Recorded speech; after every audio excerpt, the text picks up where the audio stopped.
Hello, we're the group Amazing 4, and it's a great honor for us to introduce the prototype of our app, the Land Value Estimation System, in short, LVES to you.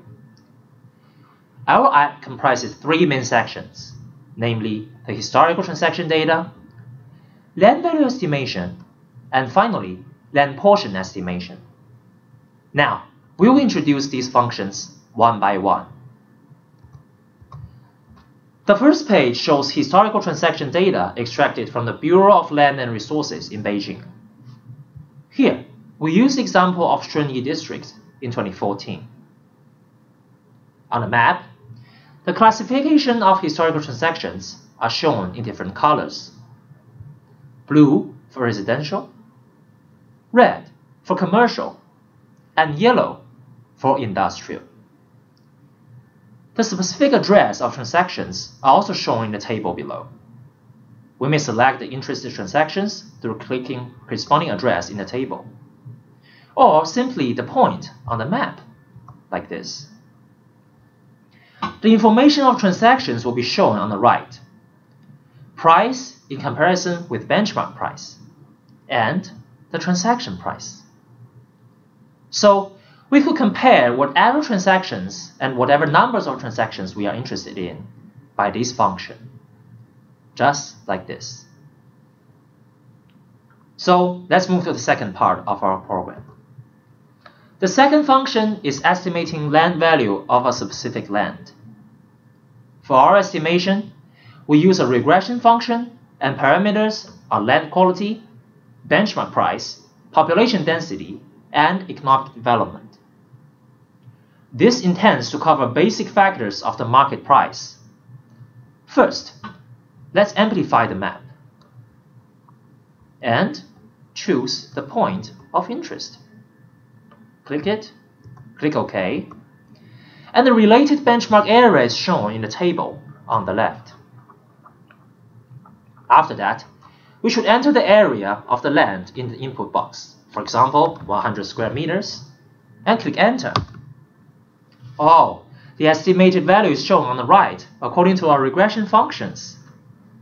So, with simple steps, we may use the estimated value to predict the market value of land that we possess.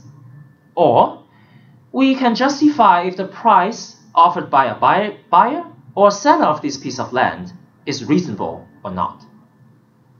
So, this is beneficial to the company because it will definitely save or earn a lot of money through land transactions for us.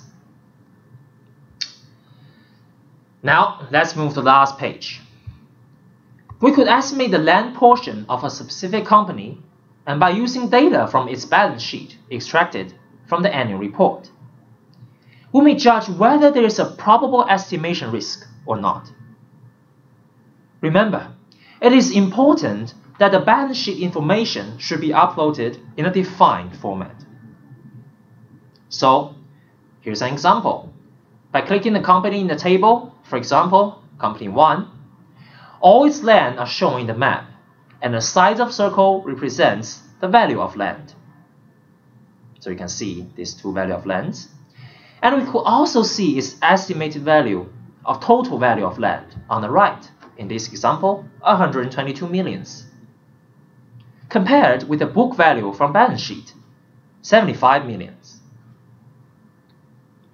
The original land portion from book values is computed to be 47%, and by updating the value of land we estimated, the new land portion is displayed on the left.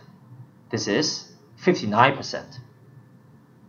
So we use a threshold of 21%, and we judge that there's a possible estimation risk for the company since there's a huge difference between the estimated land portion and balance sheet land portion.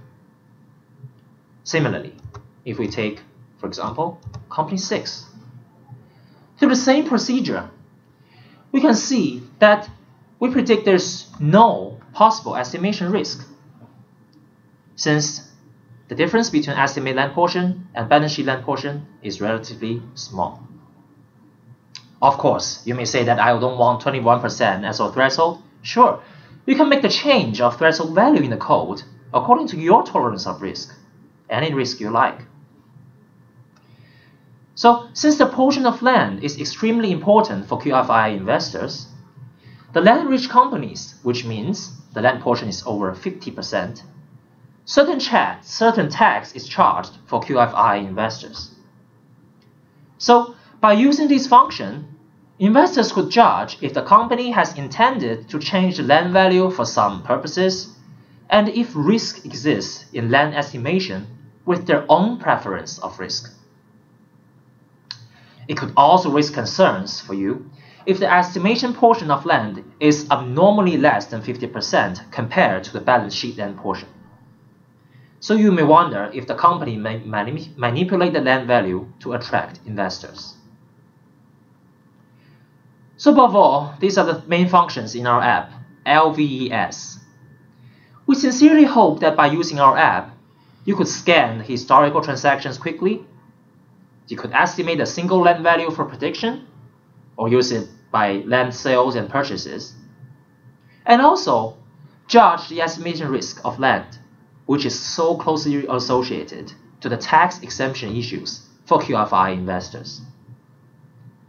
With our strong functions, different stakeholders, including investors, government, and KPMG, could make a great use and advantage of it. So at the end, hope you all enjoy our trip in LVES. Thank you for watching this video. You can try it out right away. Bye bye.